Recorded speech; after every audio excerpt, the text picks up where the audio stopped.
Po mojej erze była era Doriana. Teraz kulturyści stali się dużo więksi, więc dawki sterydów były dużo większe. Dziś, z tego co wiem, wielu kulturystów młodszych ode mnie umiera, choruje, dostaje niewydolności nerek. I nie wiem, czy to jest zbieg okoliczności, ale ich dawki były 2, 3 czy 4 razy większe niż te stosowane w mojej erze. Zauważam, że wszyscy kulturyści z mojej ery są zdrowi. Lee Labrada, Lee Haney, wszyscy są zdrowi.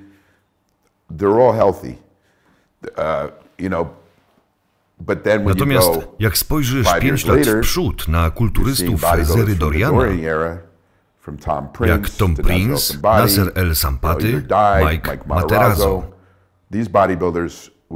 jestem pewien, że wyższe dawki, które brali, miały wpływ na ich późniejsze komplikacje zdrowotne.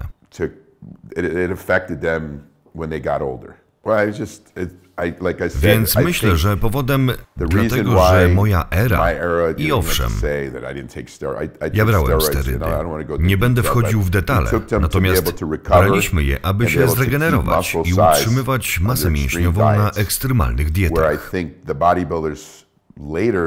Późniejsi kulturyści z kolei brali je, aby stać się większymi. Ja przy wzroście 172 cm ważyłem około 100 kg. Teraz zawodnicy o tym wzroście dochodzą do 120 czy 130 kg. Ponieważ jestem bardzo old school, nie jestem zaznajomiony. Sterydy brane w latach 80., takie jak Anavar, Primobolan, testosteron. Nie mieliśmy hormonów wzrostu, nie mieliśmy IGF-1, nie używaliśmy insuliny. To są wszystko sterydy, które przyszły po mojej erze.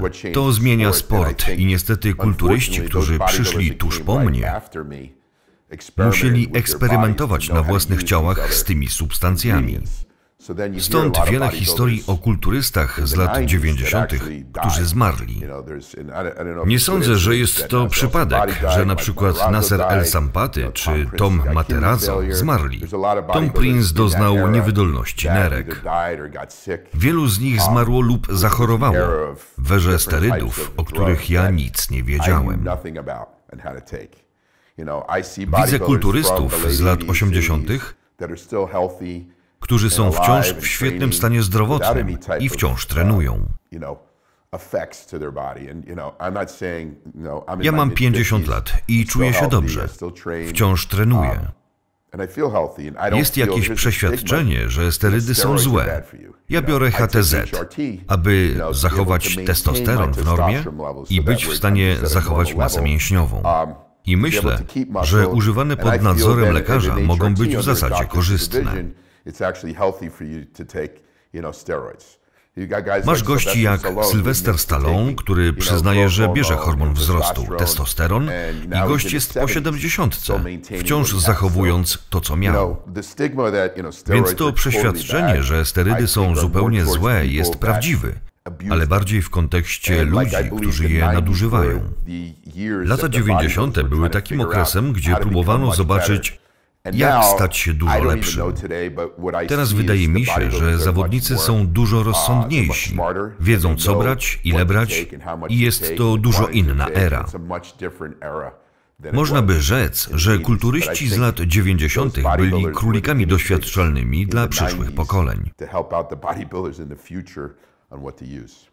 Kiedy zacząłem trenować, miałem 13 lat.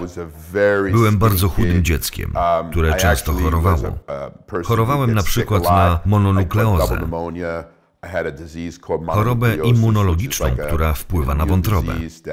Więc generalnie ten czas, 13-14 lat, byłem bardzo chudy.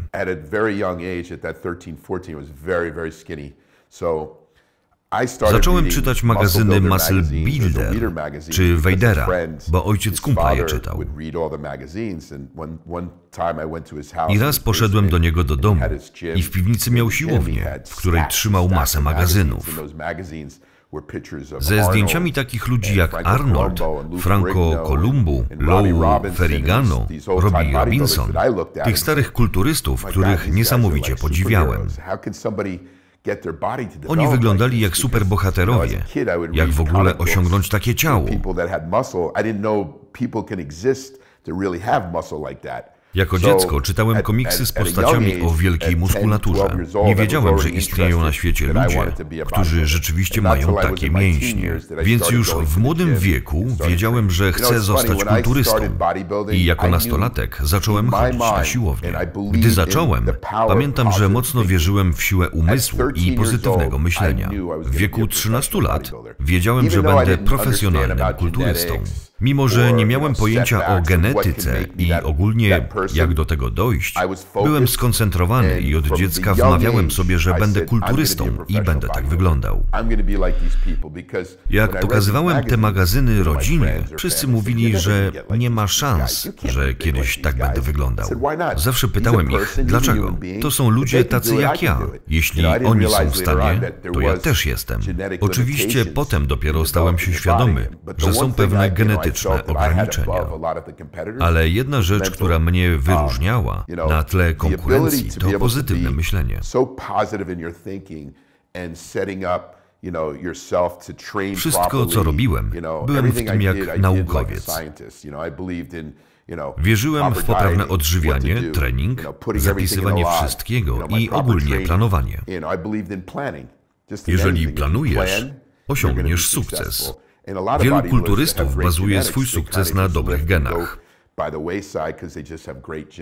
Ci goście byli dużo lepiej predysponowani niż ja. Mimo wszystko wielu z nich pokonywałem na scenie. Bo byłem w stanie wyjść na scenę z dobrymi proporcjami i o lepszej definicji niż inni. Następną rzeczą, która mnie wyróżniła, to umiejętność ekspozycji mocnych stron. Pozowanie było wielką częścią mojego sukcesu. Uczyłem się pozować w taki sposób, aby pokazać silne strony mojego ciała i ukrywać słabości. Miałem trochę szeroką talię, więc musiałem się nauczyć, jak skręcać ją przy podwójnym bicepsie i robić wakum. Ukrywanie swoich słabości było moją mocną stroną, która stała się powodem dla wygrywania wielu imprez. Byłem również bardzo pewny siebie na scenie. Nazywali mnie zarozumiałym. Kiedy wchodziłem na scenę, byłem tam, aby zwyciężyć. Niezależnie od tego, kto stał ze mną na scenie, przychodziłem tam z nastawieniem, że ich pokonam. To mi pomogło w mojej karierze, jak spojrzysz na historię kulturystyki. Razem z Dorianem, Tomem Plantzem, jesteśmy w piątce najciężej trenujących zawodników. Zawsze lubiłem mieć 2 czy 3 partnerów treningowych, bo jak miałem tylko jednego, zazwyczaj nie wytrzymywał moich obciążeń. Byłem bardzo wytrzymały i potrafiłem trenować naprawdę ciężko. Gdy większość się wypalała, ja parłem do przodu. Zabrzmi to dziwnie, ale kocham ból. Oczywiście nie ból w kontekście kontuzji. Ból tego palenia w mięśniach, jak dochodzisz do takiego momentu, gdzie nie wytrzymujesz i wymiotujesz. Wiesz, jak zobaczysz na tych ludzi, jak Dorian, którzy wymiotowali w trakcie treningów, to jest coś, z czym byłem zaznajomiony dużo wcześniej. Gigant serie, potrójne serie, drop sety, serię do upadku mięśniowego na leg pressie.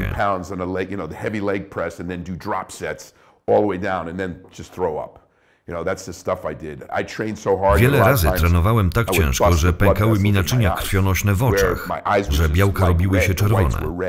Więc, biorąc pod uwagę moje ograniczenia genetyczne, musiałem trenować niesamowicie ciężko.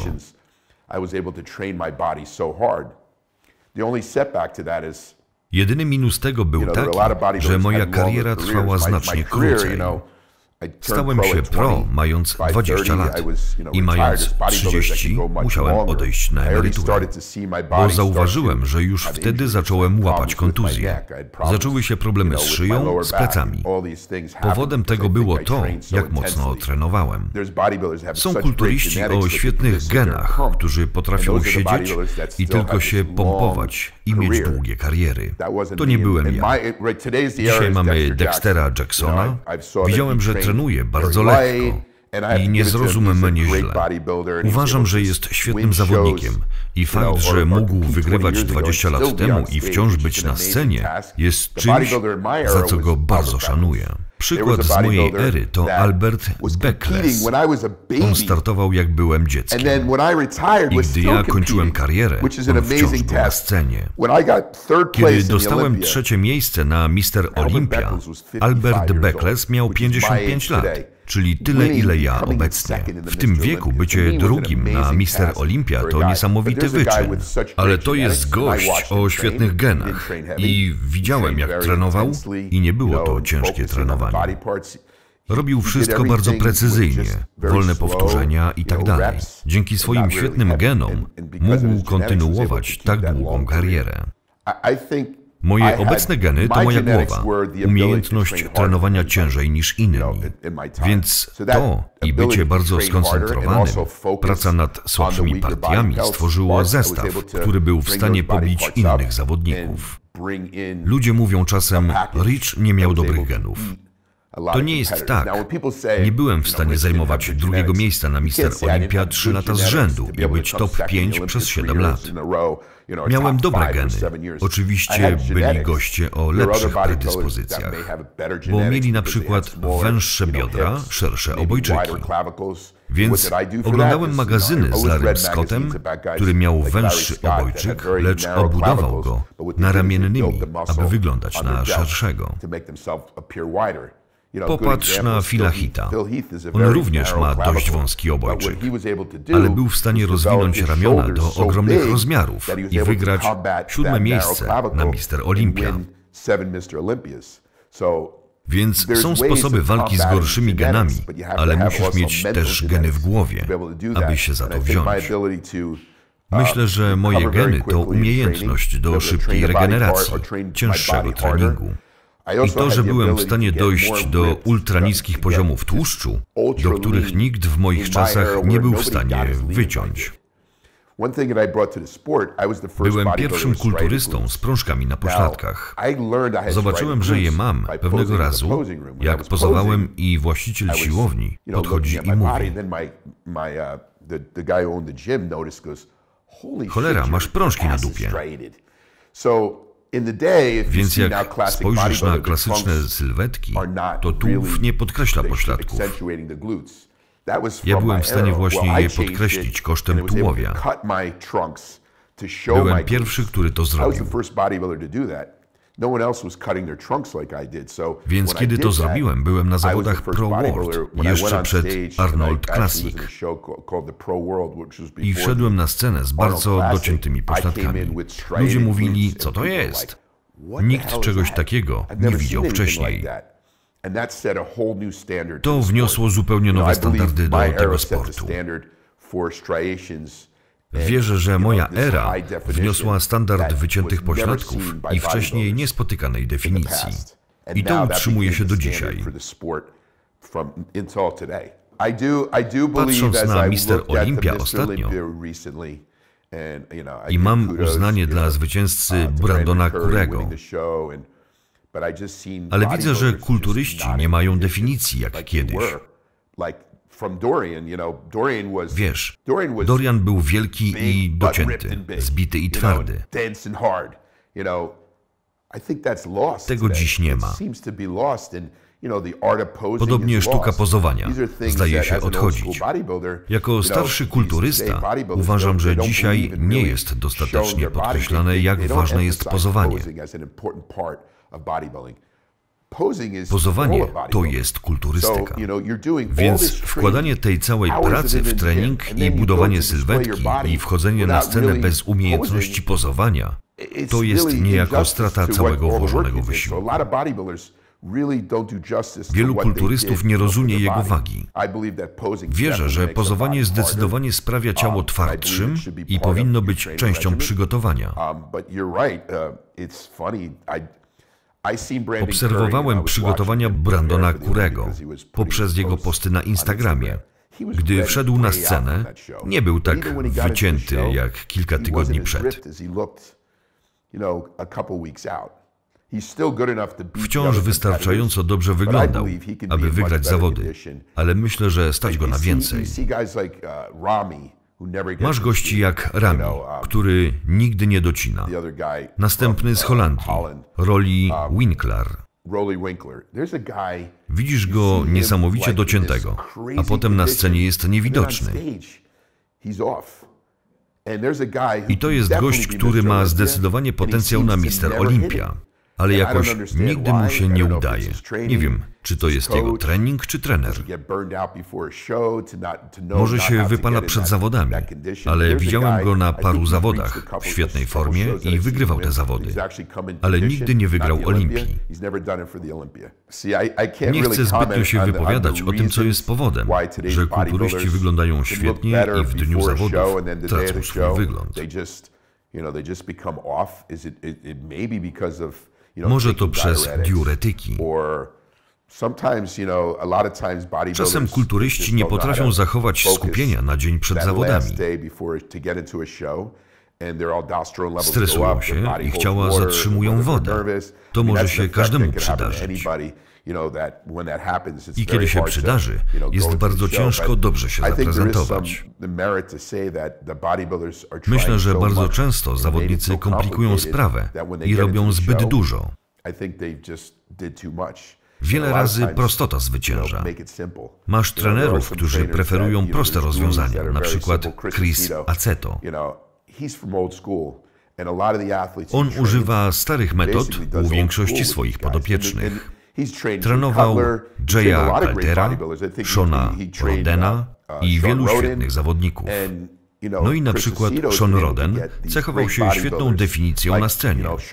Myślę, że to dzięki staromodnym metodom Chrisa. Następna sprawa to to, czy się słuchasz swojego guru. W zasadzie to dlaczego ci profesjonaliści mają guru? Ja nie miałem nikogo takiego, bo uważam, że nikt nie zna twojego ciała lepiej niż ty sam.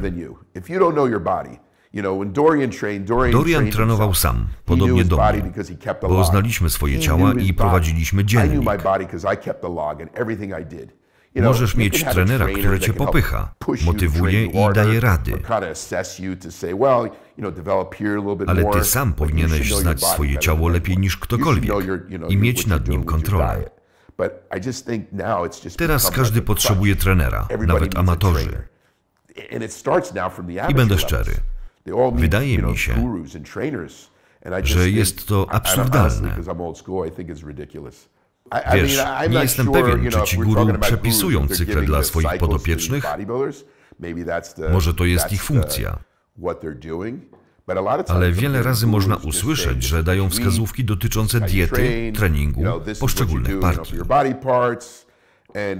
A prawda jest taka, że zbierają pochwały za dobre geny swoich podopiecznych. Nie chcę tutaj nikogo obrażać, ale Phil Heath był wciąż Philem Heathem, bo ma świetne geny. Myślę, że cała sprawa z guru i trenerami w kulturystyce zaczęła się od Ronniego Colemana. Chad Nichols był jego trenerem. Ronnie był genetycznym freakiem. Mógł jeść w fast foodzie śmieciowe jedzenie. Chad Nichols trochę nastawiał jego dietę i to niesamowicie mu pomogło. Ale to była wisienka na torcie, dodatek do świetnych genów Ronniego.